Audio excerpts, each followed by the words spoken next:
அதிசய குதிரை. கிருஷ்ணதேவராயரின் படைகளுள் குதிரைப்படையும் ஒன்று. குதிரைப்படையும் வலிமை உள்ளதாக இருந்தது.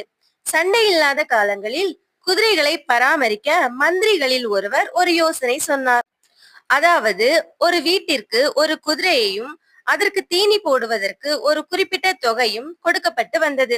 அத்தொகையை பெற்றுக்கொண்டு குதிரையை நன்கு ஊட்டமளித்து வளர்த்தனர். அதே போல் தெனாலிராமனுக்கும் ஒரு குதிரை கொடுக்கப்பட்டது.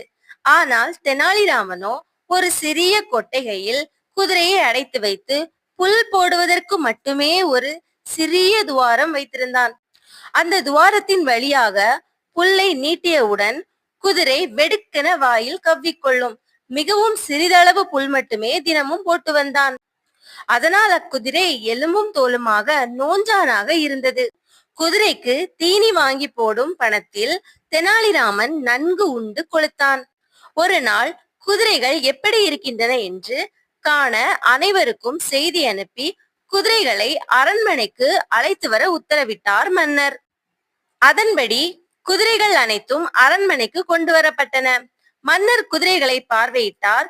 குதிரைகள் அனைத்தும் மிக திருப்திகரமாக இருந்ததால் மன்னர் மகிழ்ச்சி அடைந்தார். அங்கிருந்த தெனாலிராமனை அழைத்து, உன் குதிரையை ஏன் கொண்டு வரவில்லை என மன்னர் கேட்டார். அதற்கு தெனாலிராமனோ, என் குதிரை மிகவும் முரட்டுத்தனமாக இருக்கிறது, அதை என்னால் அடக்க முடியவில்லை, அதனால் தான் இங்கே கொண்டு வர முடியவில்லை என்றார். குதிரைப்படை தலைவரை என்னுடன் அனுப்புங்கள், அவரிடம் கொடுத்து அனுப்புகிறேன் என்றான். இதை உண்மை என்று நம்பிய மன்னன் குதிரைப்படை தலைவனை தெனாலிராமனுடன் அனுப்பினார். குதிரைப்படை தலைவனுக்கு நீண்ட தாடி உண்டு.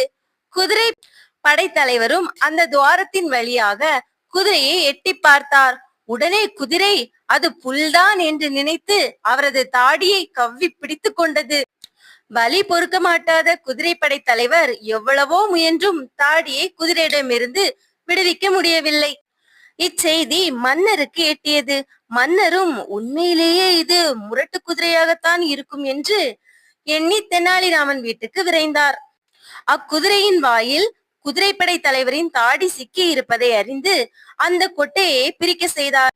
பின் குதிரையை பார்த்தால் குதிரை எலும்பும் தோலுமாக நிற்பதற்கு கூட சக்தியற்ற இருந்ததை கண்ட மன்னர் கோபம் கொண்டு அதன் காரணத்தை தெனாலிராமனிடம் கேட்டார். அதற்கு தெனாலிராமன், இவ்வாறு சக்தியற்று இருக்கும் போதே குதிரைப்படை தலைவரின் தாடியை கவ்விக்கொண்டு விடமாட்டேன் என்கிறது. நன்கு உணவு ஊட்டி வளர்த்திருந்தால் குதிரைப்படை தலைவரின் கதி அதோகதியாகி இருக்கும் என்றான்.